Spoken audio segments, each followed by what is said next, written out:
Boa noite. Boa noite. Ex-diretor do metrô de São Paulo é denunciado por suborno de R$2,5 milhões de reais. Sérgio Brasil teria recebido dinheiro da Camargo Correia pela obra da linha 5 Lilás. O ex-prefeito de São Paulo, Fernando Haddad, é acusado de crime eleitoral na campanha de 2012. Mais de R$2,5 milhões de reais da UTC Engenharia teriam sido entregues pelo Caixa 2. Ministro da Segurança Pública afirma que documento da CIA não afeta prestígio das Forças Armadas. Raul Jungmann comentou a política de execução sumária de opositores à ditadura militar. O INSS quer economizar R$10 bilhões por ano em aposentadoria por invalidez e auxílio-doença. Mais de 1 milhão de pessoas que recebem o benefício deverão passar por revisão até dezembro. Gilmar Mendes manda soltar Paulo Preto, considerado operador de propinas do PSDB paulista. O ex-diretor da Dersa está preso há mais de um mês por suspeita de fraudes no Rodoanel. No Rio, ex-PM suspeito de mandar matar Marielle recebe proposta de delação premiada. A reconstituição do crime durou 5 horas hoje de madrugada e incluiu várias sequências de tiros. O Jornal da Gazeta volta logo depois do intervalo com essas e outras notícias. Beneficiários do INSS reclamam do corte de aposentadorias por invalidez e auxílio-doença sem que eles tenham condições de voltar ao trabalho. Até janeiro, quase 202 mil benefícios foram cancelados. A expectativa é economizar quase R$10 bilhões com os cortes só este ano. Dores crônicas por causa de uma inflamação no nervo da face e depressão tiraram Ayrton do trabalho. Ele era vigilante, atuava armado. Por anos recebeu auxílio-doença, mas depois de ser convocado para uma perícia no ano passado, foi informado por carta que está apto para voltar para a mesma função. Ele diz que não tem condições, que por causa dos laudos dos psiquiatras e neurologistas do SUS, não consegue renovar o porte de armas e a carteira de bombeiro civil. Além disso, faz uso de remédios controlados que causam efeitos adversos. O senhor pode voltar a trabalhar? Eu acredito que não, porque até a própria empresa que eu trabalho não tem como voltar. Quanto tempo o senhor contribuiu já para o INSS? 29 anos. Desde 2016, o Ministério do Desenvolvimento Social realiza um pente fino nos benefícios. Quem recebe aposentadoria por invalidez ou auxílio-doença está sendo convocado para novas perícias médicas.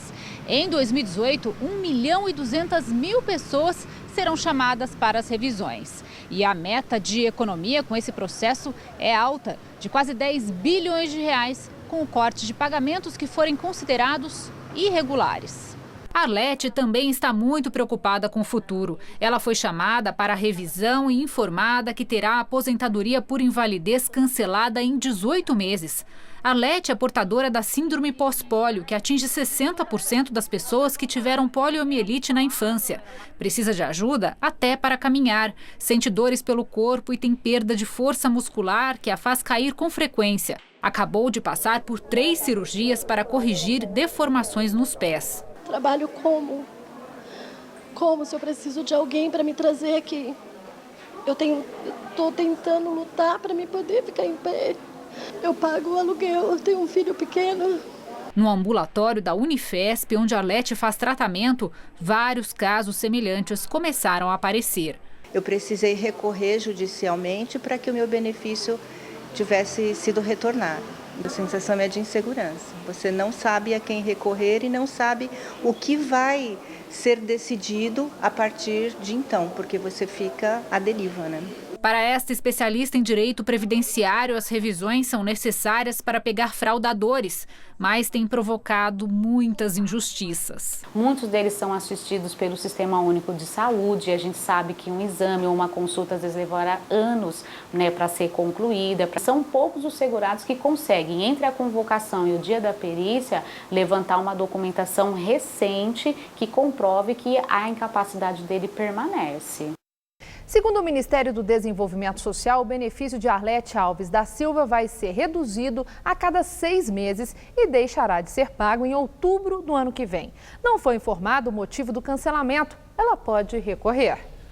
No caso do vigilante que nós vimos, Ayrton José Bonifácio, o Ministério informa que foi constatado pelo médico perito foi constatada a capacidade para que ele volte ao trabalho. Por isso, o pagamento foi interrompido em abril do ano passado. 3 pessoas foram presas na zona leste de São Paulo por desviar remédios caros para crianças com problemas de crescimento. O prejuízo passa dos R$2 milhões.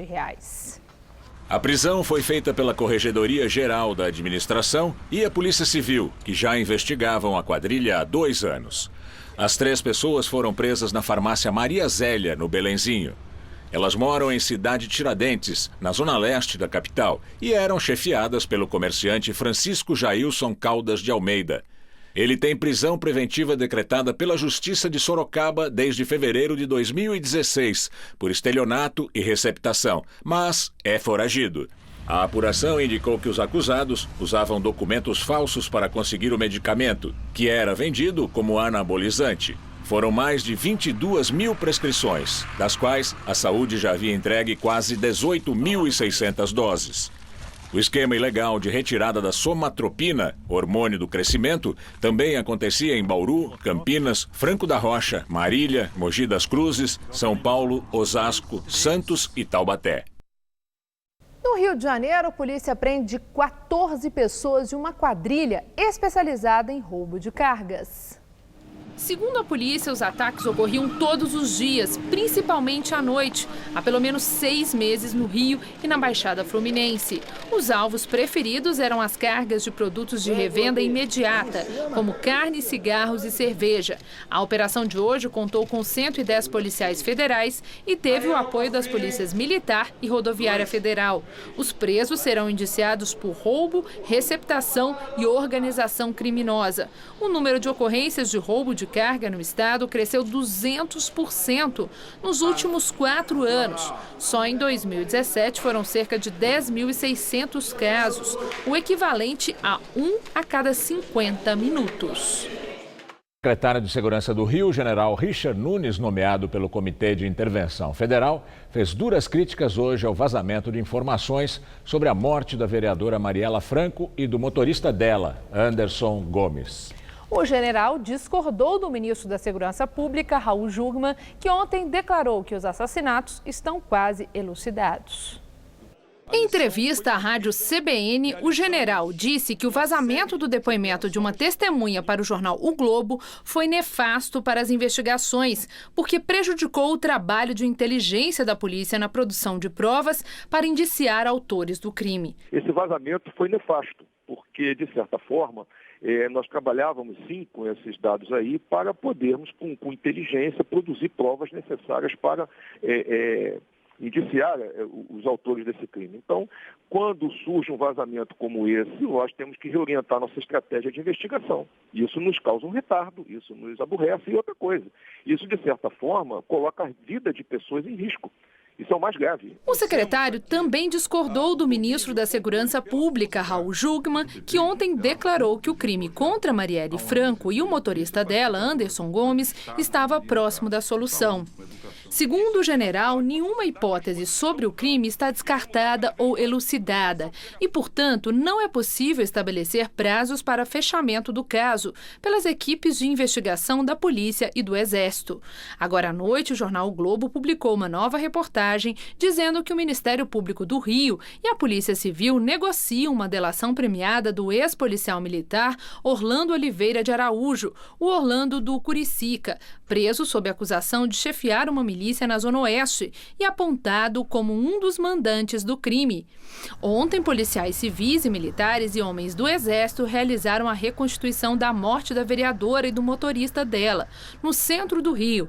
O crime completa 2 meses na próxima segunda-feira. Há uma semana, o sobrevivente de uma chacina em Osasco foi assassinado junto com o sobrinho. A polícia investiga se os crimes de agora e do ano passado, em que 4 foram mortos, um sobreviveu, têm relação. O que é certo é que foi da mesma maneira, no mesmo bairro, e as vítimas eram parentes. Teve até protesto, mas os vizinhos não querem dar declarações sobre a morte dos 2 jovens no Jardim Conceição, em Osasco.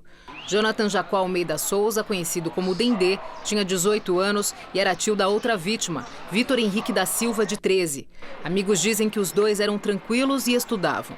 Nós procuramos a família, que também prefere não falar sobre os assassinatos ocorridos há uma semana. Eles foi empenhado quase agora, com muito sofrimento com a família, a mãe dele está passando por problemas. A mãe dele está muito triste. O Jonathan e o Vitor estavam em frente de casa por volta de 10h30 da noite, quando, segundo testemunhas, um carro passou com pelo menos 2 homens encapuzados que atiraram a queima-roupa e fugiram imediatamente. O Jonathan já tinha sobrevivido a uma chacina 1 ano antes, a cerca de 500 metros da casa dele, nessa rua daqui. A polícia ainda não identificou os autores da chacina de abril de 2017, na rua Orlando Torres. Mas a abordagem foi bem parecida com a de agora. 2 pessoas encapuzadas se aproximaram e atiraram. Sobre o caso da semana passada, até o momento, a polícia diz não ter suspeita de possíveis assassinos. A hipótese de ter sido retaliação de policiais é uma das principais linhas de investigação.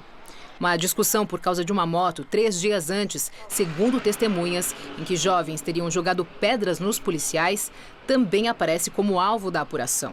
O ouvidor das polícias de São Paulo explica que Jonathan não estava no programa de proteção à testemunha porque, oficialmente, não era considerado sobrevivente da chacina do ano anterior, mas afirma que todas as conexões estão sendo apuradas. Então a conexão é que são do mesmo bairro e tem parentesco. Nós só saberemos se há mais indício ou indício objetivo sobre a participação de policiais ou se está investigando o indício objetivo de participação de policiais nessas 2 chacinas a partir da investigação do órgão corregedor. A resposta para o caso pode estar com a família. Parentes dos jovens assassinados na semana passada iriam falar com o ouvidor hoje pela manhã. Não apareceram. Um novo encontro deve ser marcado para a semana que vem. As pessoas que procuram a ouvidoria, elas podem se identificar para a ouvidoria, mas nós preservamos o nome das pessoas para os órgãos policiais, se elas entenderem que é importante. O que nos interessa são detalhes que possam contribuir para o esclarecimento do caso. A Polícia Civil afirma que Jonathan Jacó Almeida não constava como testemunha da chacina do ano passado e que a morte dele está sendo investigada. Em relação ao crime em 2017, a polícia diz que o caso está em andamento pelo setor de homicídios de Osasco. O Ministério Público denunciou o ex-presidente do metrô de São Paulo acusado de receber propina de empreiteiras. Sérgio Brasil era o responsável pelos contratos da linha 5 Lilás. Em delação premiada, executivos da Camargo Correia disseram que Brasil pediu e recebeu R$2,5 milhões em propina para direcionar a licitação da obra em 2010. Foi nesse ano, em abril, que o tucano José Serra deixou o governo para concorrer à presidência da República. Assumiu o vice, Alberto Goldman, também do PSDB. A concorrência para expandir a linha Lilás, que ia do Capão Redondo ao Largo 13, na Zona Sul, até a Chácara Clabim, foi vencida pelas 5 maiores empreiteiras do país, que, segundo admitiu a Camargo Correia no ano passado, combinaram preços e dividiram os lotes mais caros. A linha 5 está em construção há 20 anos e ainda não terminou. Segundo a Camargo Correia, Sérgio Brasil cobrou a propina no ano seguinte. Queria receber em dinheiro vivo, pelo contrato assinado com o metrô e pela garantia de não gerar qualquer empecilho à construtora durante a execução da obra. Segundo a denúncia, o pagamento acabou sendo feito por meio de contratos simulados de consultoria, com uma empresa indicada por Brasil, que não prestou qualquer serviço, recebeu dinheiro e repassou a ele. A suspeita é de que foi em moeda estrangeira. Sérgio Brasil também foi citado na Lava Jato, na delação da Odebrecht. A empreiteira contou que pagou R$18 milhões em propina na construção da linha 2 verde do metrô, no governo de José Serra. Parte desse dinheiro teria ido para Brasil. Em abril, numa ação civil que também envolve a linha Lilás, a Justiça de São Paulo tornou réus o atual e 5 ex-presidentes do metrô. Entre eles, o secretário de Transportes do Estado, Clodoaldo Pelicione, e o chefe de gabinete da Prefeitura de São Paulo, Sérgio Aveleda. Eles são acusados de manter 26 trens novos parados durante cerca de 4 anos. Foram comprados em 2011 por R$615 milhões, mesmo com a obra da linha parada na época. Sérgio Brasil, que nós mostramos na reportagem, não é ex-presidente do metrô, mas sim ex-diretor do metrô. A Justiça Eleitoral deve decidir nos próximos dias se o ex-prefeito de São Paulo, Fernando Haddad, do PT, vai se tornar réu. Ele foi denunciado pelo Ministério Público Eleitoral. Haddad foi denunciado por crime eleitoral na campanha de 2012, quando foi eleito. Se a Justiça aceitar, o ex-prefeito se torna réu por falsidade ideológica. A decisão será do juiz da primeira zona eleitoral da capital. Além de Haddad, também foram denunciados o ex-tesoureiro do PT, João Vacari, já condenado na Lava Jato, o ex-vereador Chico Macena, que foi responsável pela contabilidade da campanha, e os empresários e donos de gráficas Francisco Carlos de Souza e Ronaldo Cândido. A acusação é decorrente de um fatiamento da Operação Lava Jato e atribui ao ex-prefeito petista caixa 2 de R$ 2.600.000 repassado pela UTC Engenharia. Segundo o promotor Luiz Henrique Dalpois, Haddad não só omitiu informações, como também inseriu dados falsos. Na denúncia, a promotoria diz que os valores não foram contabilizados e notas frias teriam sido usadas para justificar despesas. Se condenado, a pena pode ser de até 5 anos de reclusão, além de impedimento para concorrer a cargo público. De acordo com o Ministério Público Eleitoral, os valores foram repassados pela empreiteira UTC diretamente às gráficas de Francisco Carlos de Souza, ex-deputado estadual, conhecido como Chicão. Em depoimento à Polícia Federal, o líder sindical admitiu que recebeu os pagamentos, mas que eles não eram destinados à campanha de Haddad, e sim a outros candidatos petistas, cujos nomes não revelou. Em delação premiada, o ex-presidente da UTC, Ricardo Pessoa, disse que os valores seriam descontados da conta corrente de propinas devidas ao PT, abastecida com desvios da Petrobras. Haddad qualificou a denúncia como um absurdo. Segundo ele, ficou mais do que provado que os pagamentos referentes a serviços gráficos não correspondiam à sua campanha. Os demais citados também negam as acusações. E agora o comentário de Josias de Souza, direto de Brasília. Ele fala sobre o pouco interesse dos brasileiros pelas eleições. Muitos imaginaram que a roubalheira revelada pela Lava Jato produziria um eleitor mais ligado. A menos de 6 meses da eleição, o que se vê é o contrário. Disseminam-se entre os brasileiros o desinteresse e o desencanto. Na disputa presidencial, 28% dos eleitores não têm candidato, indica o Datafolha. Na disputa pelas cadeiras do Congresso, a alienação é ainda maior. Não há uma pesquisa pública, mas excluindo-se os pais e os filhos dos candidatos, 100% dos eleitores não devem ter a mais remota ideia do que fazer com os seus votos para o Legislativo. Historicamente, o eleitor dá pouca importância à escolha de deputados e senadores. Esse desinteresse resultou no Congresso que aí está, meio balcão de negócios, meio templo de corporações, meio bordel. Não é fácil a vida do eleitor, é preciso reconhecer. Numa disputa para o poder legislativo, as caras são tantas que acabam não sendo nenhuma. É difícil escolher. Mas quem disse que a vida em democracia é fácil? A democracia é o regime em que as pessoas têm ampla e irrestrita liberdade para exercitar a sua capacidade de fazer besteiras por conta própria. Mas é preciso fazer um mínimo esforço para que o voto não seja apenas um equívoco renovado de 4 em 4 anos. Tão importante quanto eleger um presidente é escolher os parlamentares que têm o poder de chantagear e até de derrubar o presidente. Se você acha que tem o direito a um Estado moralmente sustentável, convém trocar a apatia pela raiva. A conjuntura cobra uma atitude e já não basta a cara de nojo. Boa noite. A Receita Federal montou um grupo de auditores fiscais para investigar agentes públicos do Legislativo, do Executivo e do Judiciário, suspeitos de cometer fraudes. A Receita quer fazer suas próprias apurações em vez de atuar por demanda de outras instituições. Serão 800 pessoas investigadas nesta força-tarefa. Elas serão alvo de novas operações por acréscimo patrimonial relacionado a crimes de lavagem de dinheiro, corrupção e ocultação de bens. O ministro Gilmar Mendes, do STF, mandou soltar o ex-diretor da Dersa, Paulo Vieira de Souza, ligado ao PSDB. Paulo Preto, como é conhecido, estava preso desde o mês passado. Ele é réu na Justiça Federal de São Paulo, acusado de ter desviado R$ 7.700.000 do Rodoanel. Na Lava Jato, ele é apontado ainda como sendo o operador de propinas de José Serra. Ele é alvo de uma investigação no Supremo junto com o senador tucano. Os dois negam as acusações. O prefeito de Mongaguá, flagrado com mais de 4,5 milhões de reais em casa durante a operação da Polícia Federal contra a corrupção na merenda, é mantido preso pela Justiça e suspenso pelo PSDB. Arthur Parada Prócida, do PSDB, foi preso na quarta-feira pela Polícia Federal durante a Operação Prato Feito, que desarticulou uma quadrilha que desviava dinheiro de merenda em 19 cidades do estado.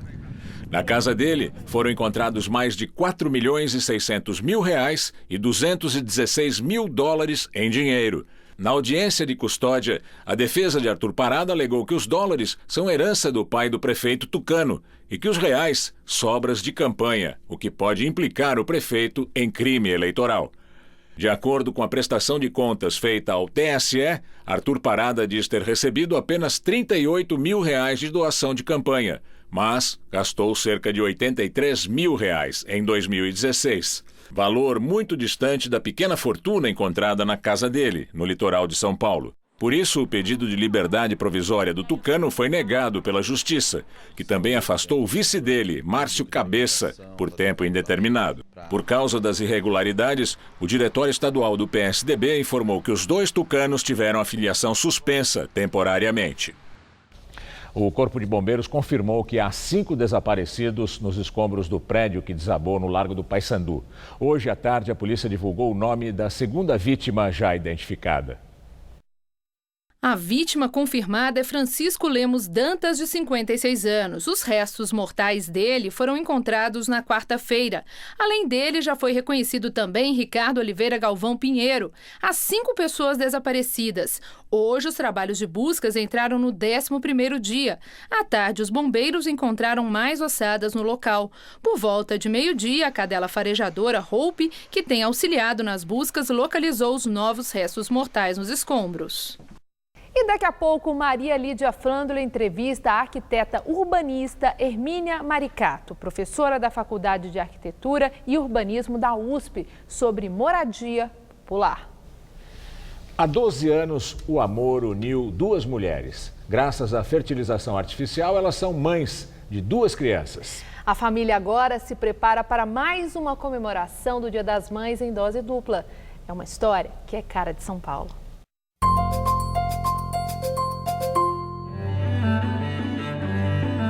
Gustavo, de 2 anos, é o irmão mais novo da Melissa, de 6, que em casa é chamada também de Yumi. São crianças com privilégio. Sabe aquela história que mãe só tem uma? Pois é, eles têm 2. Já estavam falando tudo, eles falavam assim: pô, Yumi, é mó legal, você tem 2 mães, né? Quando uma dá bronca, você vai pro colo da outra, né? A Márcia e a Carol, juntas há 12 anos, são as mães. Como nós não conseguimos adotar, né? Foi muito burocrático, aí nós resolvemos fazer a fertilização. Só que nós não queríamos assim, eu vou ter o meu filho e você vai ter o seu filho. Então aí nós resolvemos o óvulo da Carol, nós fertilizamos e eu gestei. E o Gustavo, o meu óvulo, e a Carol gestou. Gestar, amar, construir uma família, tudo fluía. Mas aí, fazer isso, ser reconhecido oficialmente, foram outros 500. De documento em documento, essa família está fazendo história. Bom, o desafio inicial, conseguir essa certidão de casamento. Outro desafio, quase uma dupla gestação, foi conseguir que na certidão da Melissa tivesse o nome das 2 mães. 9 meses para ela nascer, mais 9 meses para conseguir esse documento. E aí, depois, quando o Gustavo nasceu, aí o documento já saiu assim da maternidade, com o nome das 2. Esse foi o primeiro registro rápido nesse modelo aqui de São Paulo. 2016. A primeira vez que o documento com o nome de 2 mães saía automaticamente ainda de uma maternidade da capital paulista. Sem desgastes, sem exposição da criança, sem advogados, sem sofrimento para a família. Não é questão só de estar escrito, é questão de qualquer problema que tenha futuramente, que possa ocorrer, ela está resguardada, ela está parada pelas 2 famílias, né? Foi muito fácil, você se surpreende, né? Você fala, nossa, o primeiro exatamente. A gente foi só no cartório, a gente não precisou fazer mais nada. 4 anos antes, no nascimento da Melissa, enquanto só uma delas aparecia como mãe no documento, era uma angústia. Porque você sempre pensa assim, e se eu faltar? assim, os meus bens, tudo que ela precisa para estar amparada. Foi uma mudança nas regras da Corregedoria Nacional de Justiça que permitiu a simplificação desse processo, o que não beneficiou apenas casais homoafetivos, mas todos aqueles que usaram técnicas de reprodução assistida. E hoje, entre danças em frente à televisão, umas comidinhas gostosas na cozinha e brincadeiras com bichinhos em casa, a família se prepara para mais um Dia das Mães, em dose dupla e sem preocupações. A escola se adaptou, ela fez o Dia da Família, então o Dia dos Pais era o Dia dos Pais, mas o Dia da Família. Então assim, e aí nós vimos que tinha criança que não tinha o pai, e então ela falava, não, a figura pode ser um avô, pode ser um tio, pode ser um padrinho. Então isso foi, nós vimos assim que houve uma evolução. Hoje eu fui pegar ele na escola, ele veio correndo, de um jeitão assim, mais engraçado, correndo. As crianças, traz muita alegria para a família, né? Você se sente completo com eles.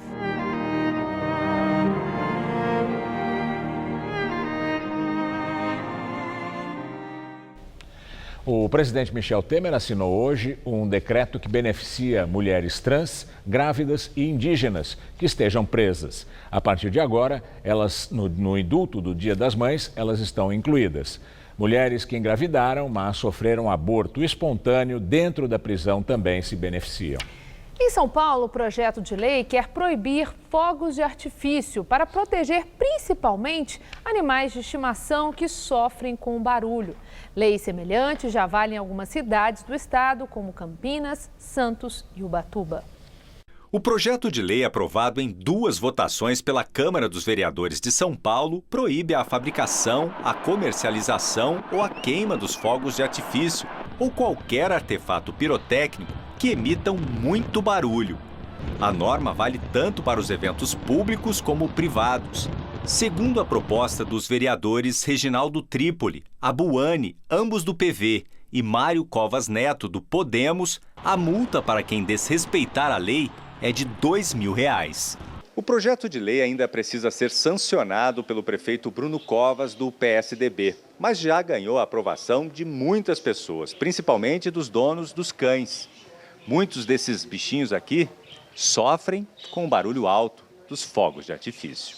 A gente tem alterações no comportamento do animal, ele pode ter latido excessivo, ele fica mais agitado, ele pode ter um aumento de frequência cardíaca, tem animal que tenta fugir, por exemplo, do ambiente em que ele está, ele pode se machucar com isso. Seu Humberto e a filha Solange são apaixonados por cães. Lola é a mais nova mascote da família. Eles contam que já enfrentaram vários problemas com os animais por causa dos fogos de artifício. Ela tem muito medo, ela treme, ela chega até a chorar, ela vai para baixo da poltrona, é muito triste, para eles é muito estressante. O debate sobre a proibição chega no momento em que as fábricas e lojas do ramo se preparam para atender à demanda da Copa do Mundo, com o reforço nos estoques. Para o advogado da Associação Brasileira de Pirotecnia, o projeto de lei pode levar ao fechamento de muitos comércios e causar o desemprego. O Brasil é o segundo maior produtor mundial de fogos de artifício. É uma cadeia que movimenta 300 mil empregos em âmbito nacional, uma vez que são comércios, é o transportador, é a indústria do papelão, é a indústria da madeira, é a indústria do carvão, entre outras pessoas, trabalhadores ligadas no segmento. As vendas do varejo aumentaram 0,3% em março, na comparação com fevereiro. Segundo dados do IBGE, em relação a março do ano passado, o faturamento avançou 6,5%. No acumulado dos primeiros 3 meses do ano, as vendas cresceram 3,8%, a 4ª alta consecutiva, mas em ritmo mais lento que nos trimestres anteriores. No acumulado em 12 meses, houve avanço de 3,7%. Vamos ao comentário de economia com Vinícius Torres Freire. O começo do ano foi mais fraco do que se imaginava na economia. As previsões para o resto deste ano estão sendo rebaixadas também. Os economistas do Banco Itaú, por exemplo, achavam que o Brasil cresceria 3% neste ano. Vamos lembrar que no ano passado o crescimento foi de 1%. Pois bem, hoje o pessoal do Itaú mudou a previsão. A economia deve crescer 2%. Outros economistas estão revisando para baixo os seus palpites. O que houve? Empresas estão mais desanimadas do que o previsto. Contratam pouco e investem quase nada. O total de salários pagos na economia passou a crescer mais devagar, porque tem aparecido menos emprego do que o previsto. Assim, o consumo nas lojas anda devagar também. A melhoria é ainda muito pequena na economia. E daí?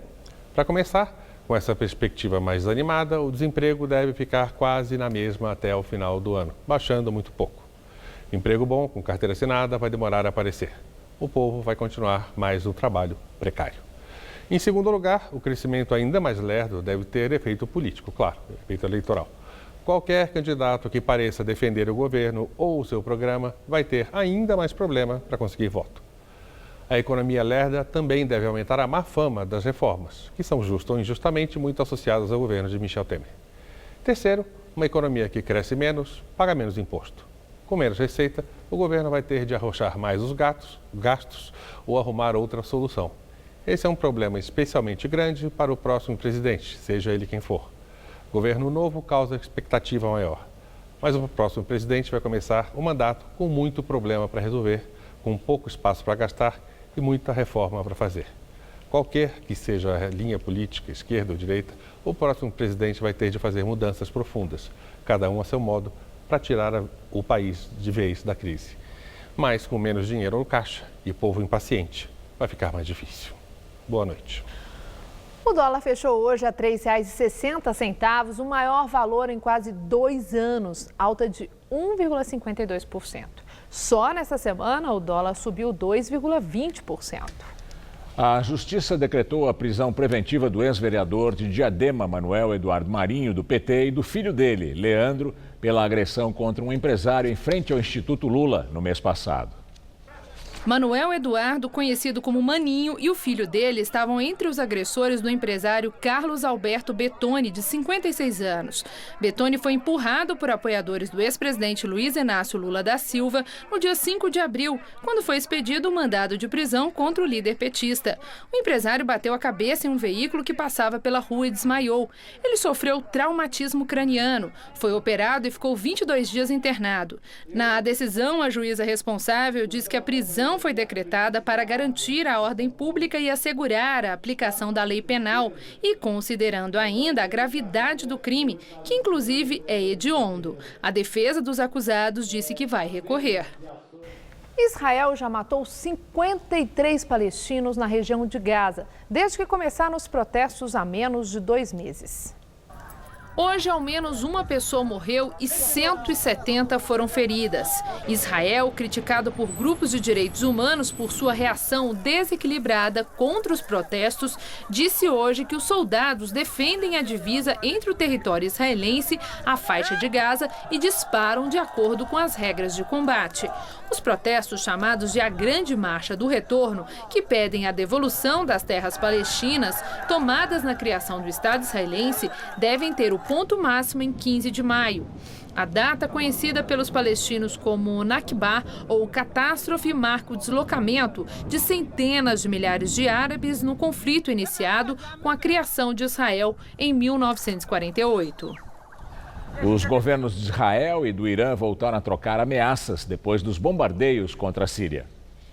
Em comunicado na TV iraniana, autoridades afirmaram que se Israel agir estupidamente, Tel Aviv e Haifa serão destruídas. Ontem, Israel atacou dezenas de alvos em vários pontos da Síria. O ministro das Relações Exteriores do Irã condenou os bombardeios e criticou o silêncio da comunidade internacional sobre os ataques. E agora vamos ao comentário de política internacional com o João Batista Natali. O que aconteceu ontem no Oriente Médio parecia o primeiro capítulo de uma longa guerra sangrenta. Militares do Irã estacionados na Síria lançaram 20 mísseis na direção de Israel. Minutos depois, os israelenses responderam e lançaram 70 mísseis que danificaram ou destruíram instalações iranianas em território sírio. Mas não vai ter guerra por enquanto. Hoje de manhã, o Irã, em lugar de convocar reservistas e mobilizar o país, contentou-se em publicar um comunicado em que dizia que a diplomacia da República Islâmica acusava Israel de ter violado a soberania do território da Síria. O Irã não passou o recibo, fez de conta que não tinha nada a ver com os alvos dos mísseis israelenses. Para entender o que está acontecendo, lembre-se do mapa da região. Israel e Irã não têm fronteiras. Entre os dois existe a Síria e o Iraque. Acontece que, para não perder a guerra civil, a ditadura de Bashar al-Assad abriu as portas da Síria e deixou o Irã entrar. Depois disso, bases militares iranianas conseguiram atingir com maior facilidade alvos localizados em Israel. Não há, por enquanto, uma guerra, mas Israel e Irã estão se enfrentando dentro de um terceiro país, a Síria. Estão terceirizando. Mas o Irã tem agora outras pulgas para se coçar. Donald Trump, como vocês sabem, se retirou na terça-feira do acordo de 2015, pelo qual os iranianos estavam proibidos de construir a bomba atômica. Os Estados Unidos baixaram novas sanções econômicas contra o Irã e começaram a pressionar para que a Europa fizesse a mesma coisa. Mas a França, a Alemanha e o Reino Unido querem salvar o acordo de 2015 e também querem continuar comercializando com o Irã. A Rússia e a China pensam do mesmo jeito. Na terça-feira da semana que vem, a chefe da diplomacia da União Europeia, Federica Mogherini, se reúne em Bruxelas com o ministro das Relações Exteriores dos 3 principais países europeus. E do encontro também participa o chefe da diplomacia do Irã. É assim que o mundo gira. Boa noite. A semana vai terminando sem chuva aqui em São Paulo, mas segundo a meteorologia, o tempo começa a mudar no fim de semana. Vamos ver com Mariana Armentano como fica o fim de semana no Brasil e aqui no estado de São Paulo.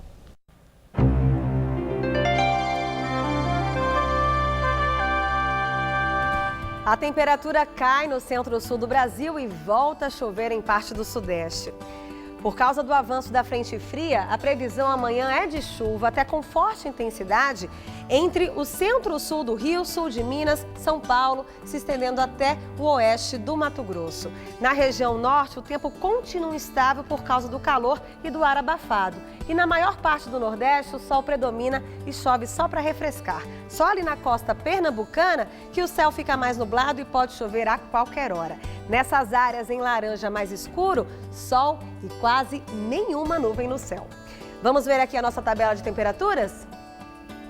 Em Porto Alegre, tempo firme e friozinho, mínima de 15, máxima só de 20 graus. No Rio de Janeiro faz calor de até 34 graus e chove só à noite, já anunciando uma mudança maior no tempo no domingo. Em Campo Grande, a máxima cai dos 30 graus hoje para 25 graus amanhã por causa do tempo mais instável. E em Fortaleza, chuvinha fraca e calor na casa dos 30 graus. Para São Paulo, como a gente já falou, o tempo promete mudanças nesse final de semana. É que a frente fria ajuda a empurrar o ar seco que estava sobre o estado e aí para amanhã o predomínio vai ser de nuvens e chuvas a qualquer hora no oeste paulista, na Baixada Santista, no litoral sul e nas regiões que fazem limite ali com o Paraná. Aqui na Grande São Paulo e nas demais áreas do estado, há previsão de pancadas de chuva só a partir da tarde.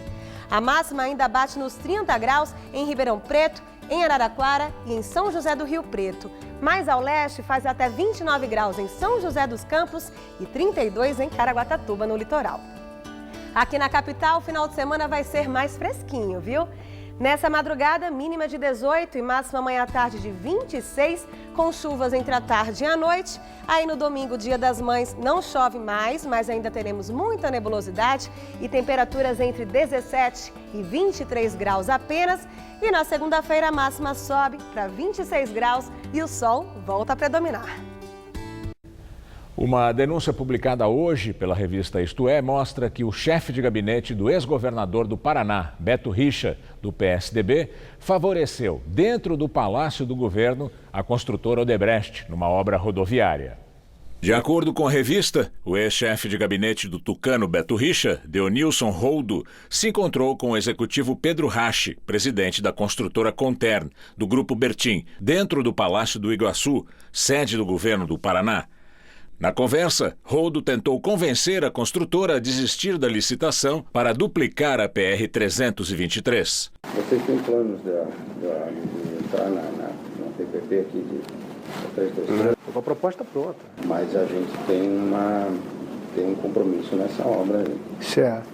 E queria ver até onde a gente pode entrar nesse compromisso, digamos, respeitado. Você tem condição de conversar com uma pessoa agora, saindo daqui do sem problema. Negócio, sem problema. Não tem problema nenhum. Não tem problema. Deixa eu explicar. Eu preferia, nesse momento, eu não quero atender o Odebrecht, eu quero atender o governo, diferente. A posterior exploração do pedágio, que movimentaria cerca de 7 bilhões de reais em 25 anos, foi a primeira parceria público-privada do tucano Beto Richa, segundo a revista Isto É. Para que o Grupo Bertin desistisse da obra, Deonilson Roldo ofereceu outras obras no valor de 500 milhões de reais, em retribuição, segundo o diálogo conseguido pela revista. Perguntei do assunto Copel, que está em andamento hoje, já está tendo uma reunião na Copel, que o grupo tem uma negociação com a Copel em andamento. Certo. Para fechar talvez em final de março, aí é uma possibilidade grande de fechar. É um negócio de 500 milhões mais ou menos. São 6 térmicas do complexo Aratu que a Copel está negociando. Se eu posso compor isso dessas coisas, as duas coisas. Mas é o que eu falei, assim, eu tenho que levar no grupo. Primeiro. A participação da Odebrecht teria rendido ao governador 2,5 milhões de reais em recursos de Caixa 2, doados pela construtora à campanha eleitoral de Beto Richa, de acordo com a revista. O processo contra Richa sobre o caso foi remetido ao juiz Sérgio Moro, de Curitiba, assim que ele renunciou para concorrer ao Senado na eleição de outubro, perdendo com isso o foro privilegiado. Numa nota, o ex-governador do Paraná, Beto Richa, do PSDB, diz que desconhece qualquer encontro do seu então chefe de gabinete com a representante da construtora mencionada. O tucano afirma que nunca autorizou ninguém a interferir em qualquer processo licitatório no governo dele. O ministro da Segurança Pública, Raul Jungmann, afirmou que o prestígio das Forças Armadas continua o mesmo depois da divulgação de um documento da CIA, a Agência Americana de Inteligência, sobre assassinatos na ditadura militar aqui no Brasil. Raul Jungmann disse que o governo brasileiro não teve acesso aos documentos oficiais e não pode afirmar sobre a veracidade das informações. O prestígio das Forças Armadas, eu acredito que permanece nos mesmos níveis em que elas se encontram até aqui, por uma razão muito simples. As Forças Armadas brasileiras são um ativo democrático que o país hoje tem. E isso, evidentemente, que não é tocado por uma reportagem, chama atenção. Não temos acesso a documentos oficiais e isso só poderá acontecer, ou seja, um pronunciamento oficial, quando tivermos acesso direto a esses documentos. Segundo o ministro, alguma medida deve ser tomada, mas afirmou que não cabe a ele tomar uma decisão, e sim ao Ministério da Defesa. O secretário nacional de Segurança Pública, General Santos Cruz, relacionou a divulgação às eleições e interesses políticos. Tem que ler com bastante profundidade esse tipo de documento e não ficar só na manchete, né? Esse ano é um ano eleitoral, uma eleição aí que vem com pesquisas, foi publicada também várias notícias de que militares, né? Um número maior de militares participando agora nessa próxima eleição. Então tem tudo isso aí, tem que ver também interesses políticos nesse tipo de divulgação. O relatório da Agência Americana de Inteligência contém a informação de que o ditador Ernesto Geisel autorizou em 1974 que o exército continuasse matando o que chamavam de subversivos perigosos. Um levantamento do site G1 aponta que 89 pessoas desapareceram ou morreram por motivos políticos a partir de 1º de abril de 1974. Há ainda outros 11 casos não confirmados. Em uma carta, o presidente do Conselho do Instituto Vladimir Herzog, Ivo Herzog, pediu ao ministro de Relações Exteriores, Aloysio Nunes, que solicite aos Estados Unidos a liberação completa dos documentos que tratam das torturas e assassinatos no regime militar. Vladimir Herzog foi assassinado no DOI-CODE em 1975. No texto, Ivo Herzog afirma que os documentos históricos que narram este terrível capítulo de nossa história e que o Estado brasileiro, através de suas forças armadas, proclama estarem destruídos, foram preservados por outra nação. Por isso, pede que o Ministério solicite ao governo norte-americano a liberação completa dos registros realizados pela CIA, que documentam a participação de agentes do Estado brasileiro em operações para torturar e assassinar cidadãos brasileiros. Ivo Herzog disse também que Aloysio Nunes, assim como a família dele, sabe o que foi o terror e a violência promovida pela ditadura brasileira. O atual ministro do Itamaraty participou da luta armada e foi integrante da ALN, Ação Libertadora Nacional. Ele participou do assalto ao trem pagador Jundiaí Santos em 1968. O dinheiro roubado teria sido usado para financiar atividades do grupo. Nunes também era próximo do principal líder da ALN, Carlos Marighella. Por cerca de 10 anos, ficou exilado na Europa até retornar ao Brasil em 1979. A falta de moradia popular é o tema da entrevista do dia com Maria Lídia Flandoli. A entrevista foi gravada. Nossa entrevistada é a arquiteta urbanista Hermínia Maricato, professora da Faculdade de Arquitetura e Urbanismo da USP, que já foi secretária municipal da Habitação de São Paulo na gestão Luiz Erundina e ministra adjunta do Ministério das Cidades no governo Lula.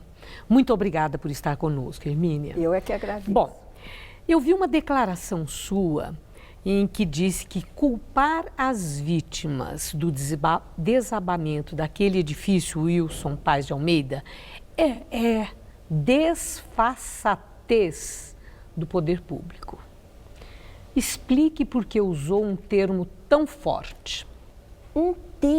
Quase um terço da cidade de São Paulo é ocupação irregular.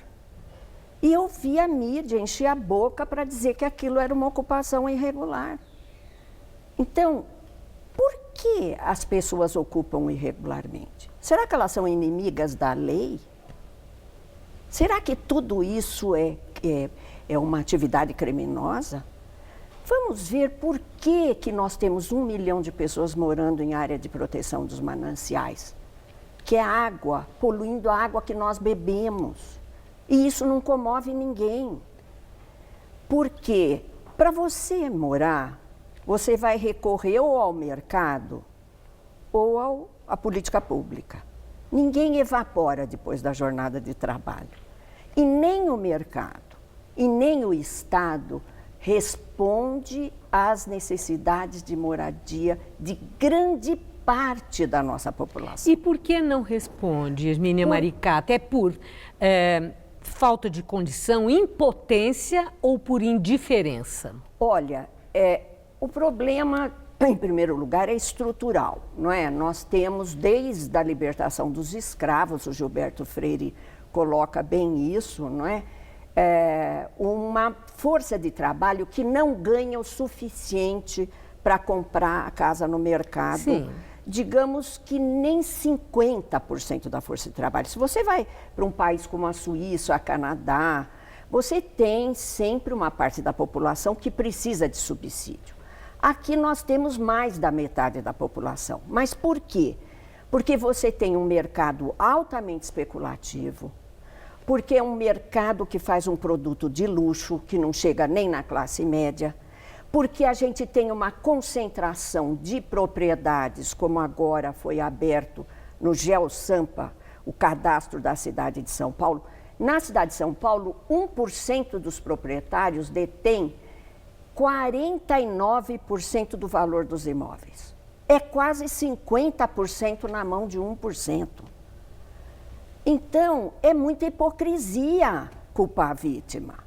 Mas agora, assim, saindo dessa questão das referências infelizes de querer responsabilizar moradores de população carente que não tem onde morar por estar em condições irregulares de moradia, mas esse problema da moradia que se amplia, que parece uma questão insolúvel, entra governo, sai governo, de todos os partidos, de alguma forma investem, mas o nó cego não é desatado.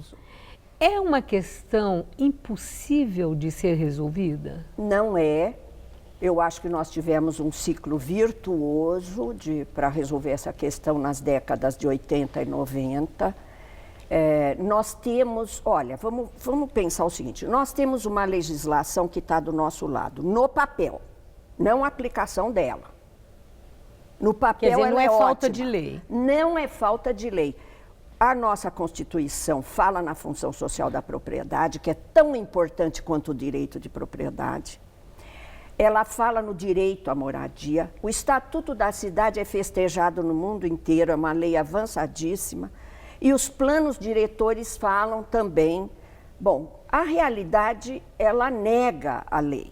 Inclusive, a aplicação da lei, em geral, é extremamente discriminatória. Por quê? Porque não dá voto investir nessa questão da moradia? Porque você tem uma tradição no Brasil que é extremamente voltada para a defesa da propriedade como se fosse absoluta, coisa que ela não é na lei. Agora, Hermínia Maricato, a última questão. Fala-se muito que São Paulo se tornou o espaço preferencial das chamadas fábricas de ocupação. Esse termo é adequado? Existe, de fato, a indústria da ocupação? Eu acho muito infeliz esse termo, porque, como eu falei, 1/3 da nossa população não tem outra alternativa senão ocupar. Mas essa população, ela é explorada até por movimentos que se dizem sociais. Nesse edifício do Paissandu, nós vimos que as pessoas eram manipuladas e exploradas, sim, seja por cobrança de uma mensalidade para morarem num prédio que não pertencia àqueles que recebiam dessas pessoas sem teto que estavam lá. E também cobrando por prestação de eventuais serviços, ligação de luz, gás, etc, etc. Isso é parte da chamada indústria da ocupação? Não. Olha, aproveitadores você tem no Jardim Paulista, no Morumbi ou lá no centro da cidade.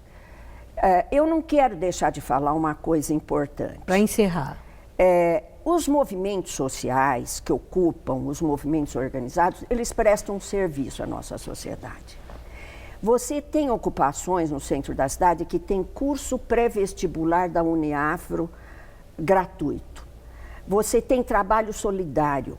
Você tem trabalho de proteção às crianças das mães que trabalham nessas ocupações. Existe uma mulherada fortíssima, ativíssima, que impede o crime organizado de entrar, impede a entrada de drogas. Eu gostaria de propor a parceria PPP, Parceria Público-Popular. Era que os governos usassem a força desses movimentos organizados como forma de solução. Olha, está aí feita a proposta, ano eleitoral, uma dica e tanto para os candidatos. Muito obrigada, Hermínia Maricato. Uma boa noite. Boa noite. O Jornal da Gazeta termina aqui. A edição de hoje pode ser vista no site do Jornal da Gazeta. Mais notícias em nossa edição das 10. Uma boa noite para você. Boa noite, bom fim de semana e até segunda.